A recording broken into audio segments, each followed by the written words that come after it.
Next question क्या है, बहुत ही शानदार झकास जिंदाबाद क्वेश्चन है। आ गया हमारा ट्रिग्नोमेट्री। ट्रिग्नोमेट्री बच्चे मेरा जो है ना बहुत ही फेवरेट है। क्या आपका भी फेवरेट है ट्रिग्नोमेट्री? यस और नो में कमेंट कीजिए। मेरा तो बहुत फेवरेट, मेरे गुरुजी थे वो ट्रिग्नोमेट्री इतना घोर घोर के पिलाए ना कि ट्रिग्नोमेट्री मेरा फेवरेट बन गया। चलिए दिखाता हूँ इसको कैसे सॉल्व करता हूँ। बहुत ही शानदार सिंपल सा सवाल है ये। आपको थोड़ा दिक्कत हो रहा होगा इस सवाल में, बट ये ज़्यादा दिक्कत लेने वाली सवाल है नहीं। देखिए यहाँ पे गिवन दिया हुआ है, इसको हम पहले थोड़ा सा सिंप्लीफाई कर लेते हैं। क्या गिवन है? Cos theta plus cos square theta बराबर 1।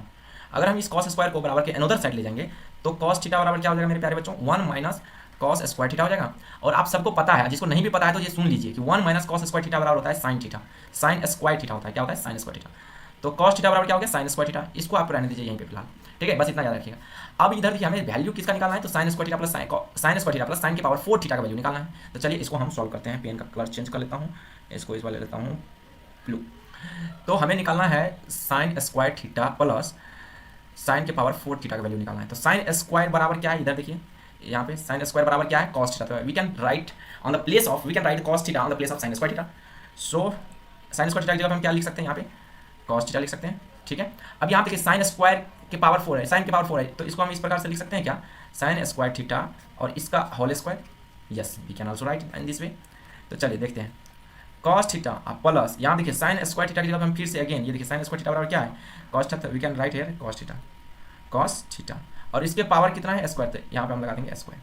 अब ये देखिए पूरा cos theta into cos square theta, ये हमें ऑलरेडी गिवन है। Cos theta into cos theta plus cos square theta is equal to कितना गिवन है बच्चे? तो ये हमारा गिवन है 1 के बराबर। तो we can say this is the option number 1 is correct. It is very simple, ठीक है? तो मज़ा आ गया होगा इसको सॉल्व करके, बहुत ही शानदार था, बहुत ही शानदार भी था। तो अगर मज़ा आया तो बोलिए yes sir, I am enjoying this video. So चलिए अब क्वेश्चन नंबर 8 पे चलते हैं। बहुत ही शानदार सवाल हम आज सॉल्व करने वाले हैं, जो कि मज़ा आने वाला है आप लोगों को। द डेसिमल रिप्रेजेंटेशन ऑफ 23/2 के पावर 3 5 के पावर 2 विल बी। यहाँ पे देखिए 2 और 5 है ना? तो 2, एक चीज़ याद रखिए, 2 और 5 जब भी आएगा डिनोमिनेटर में जब भी 2 और 5 आएगा तो वो हो जाएगा टर्मिनेटिंग। लेकिन इसके अलावा अगर कोई आ जाएगा तो नॉन टर्मिनेटिंग होता है। तो इस सिंपल सा कॉन्सेप्ट है, तो इसको टर्मिनेटिंग में लगा देना है, क्योंकि इसमें 2 और 5 आया है। 2 और 5 के अलावा अगर कोई आ जाए तो आपको नॉन टर्मिनेटिंग के साथ जाना है, बाकी ये टर्मिनेटिंग है। ओके, और इसमें पूछा जाता है कि कितने डेसिमल प्लेस के बाद ये टर्मिनेट हो जाएगा, तो आपको यहाँ पे देखना है कि मैक्सिमम पावर क्या है। तो यहाँ पे 2 के पावर 3 है और 5 के पावर 2 है, मैक्सिमम पावर यहाँ पे 3 है, तो 3 डेसिमल प्लेस के बाद ये टर्मिनेट हो जाएगा। मतलब कि ये टर्मिनेटिंग तो है ही, लेकिन आफ्टर 3 डेसिमल प्लेस के बाद ये टर्मिनेट हो जाएगा। Okay, this is the very simple question. Let's come to the next question. Next question is the LCM. It is also very simple question. यहाँ पे आपको एलसीएम फाइंड करना है, तो सिंपल है, इसमें दोनों में मैक्सिमम पावर को उठा लीजिए। यहाँ पे मैक्सिमम पावर किसका है? 2 के पावर 3 का, 2 के पावर 3 ले लीजिए। 3 में देखिए मैक्सिमम पावर क्या है? 3 का, तो 3 की पावर मैक्सिमम दोनों में देखते हैं कहाँ पे है, यहाँ पे। तो 3 की power 3, that is the LCM of this question. तो option number C is correct. It is very simple. Okay, so we can say the question number 9 is option number C is correct. Let us concentrate on the next question. Next question क्या है उसको देखते हैं। Next question जो है, next question क्या रहेगा? The HCF of 2 number is 18। यहाँ पे एचसीएफ दिया है, द प्रोडक्ट भी दिया है। वाह, very good. The LCM you know with the formula, it's very simple question.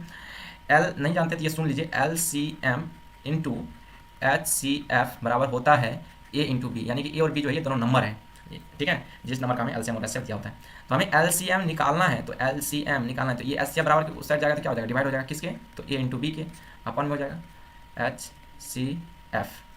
तो ए इंटू बी का वैल्यू कितना दिया हुआ है? तो यहाँ देखिए प्रोडक्ट मतलब ए इंटू बी दिया हुआ है 12960, और एस सी एफ कितना दिया हुआ है? तो ये एस सी एफ दिया हुआ है 12, एस सी एफ दिया हुआ है 12। ओके, एस सी एफ दिया हुआ है 12। तो if we solve this two terms so we get the value easily, we can get easily.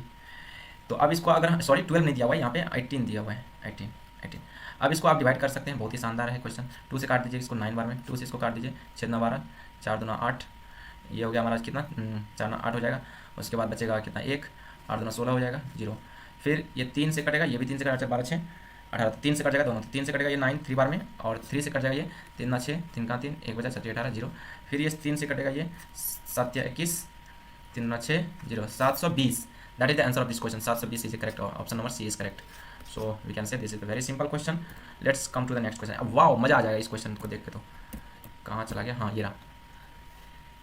ये हमारा थोड़ा सा ज्योमेट्री का कॉन्सेप्ट इसमें लगेगा, बहुत ही सिंपल है। यहाँ पे देखिए डीई जो है वो पैरेलल है बीसी के।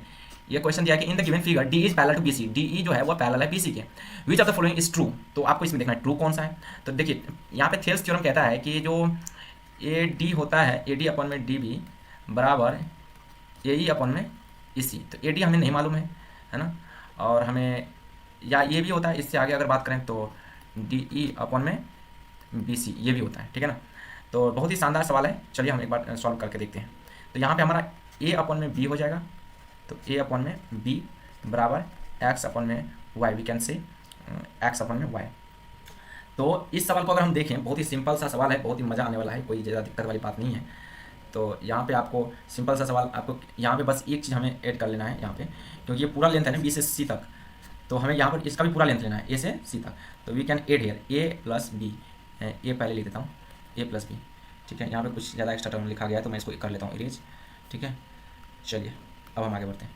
बहुत ही शानदार सवाल है, बट बहुत ही आसान भी है, कोई ज़्यादा घबराने की बात नहीं है।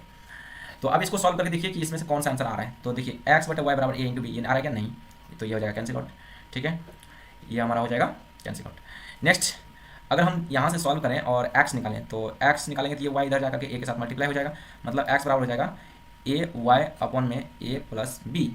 It's very simple question. तो ये हमें ऑप्शन मिल गया किसमें? तो सी नंबर में, ऑप्शन इज करेक्ट। तो option number C is correct, that is the very simple. Okay, that is the very simple question. तो we can say the option number C is correct, option number C is correct, ठीक है। तो चलिए बहुत ही मज़ा आ रहा है सवाल को सॉल्व करने में, तो चलिए आगे बढ़ते चलते हैं हम लोग आगे, कोई दिक्कत वाली बात है नहीं। Let's come on to the next question, question number 12। Question number 12 से, क्वेश्चन नंबर 12 क्या कहता है देखिए ध्यान से। The coordinate of the point P dividing by the line segment joining the point A 1,3 and B 4,6 internally in the ratio of 2:1। It's very interesting question. तो देखिए बहुत ही शानदार क्वेश्चन है। यहाँ से A पॉइंट और B पॉइंट का coordinate दिया हुआ है। A पॉइंट का कोऑर्डिनेट है 1,3 एंड B पॉइंट का कोऑर्डिनेट है 4,6, और इसको एक पॉइंट P है जो कि इंटरनली इसको डिवाइड कर रहा है 2:1 में। तो हमें क्या चाहिए? तो कोऑर्डिनेट ऑफ द P चाहिए, तो P का कोऑर्डिनेट मान लेते हैं x और y।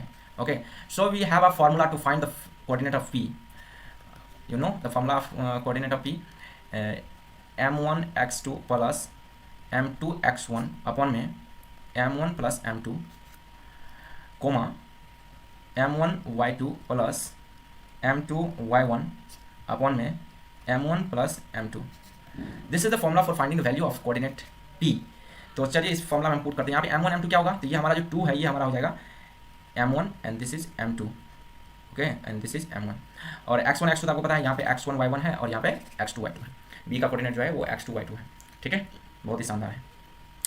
तो इस फॉर्मूला में जैसे ही हम पुट करेंगे तो फटाफट हमको मिल जाएगा आंसर, जो कि बहुत ही शानदार सवाल है, कोई ज़्यादा घबराने वाली बात नहीं है।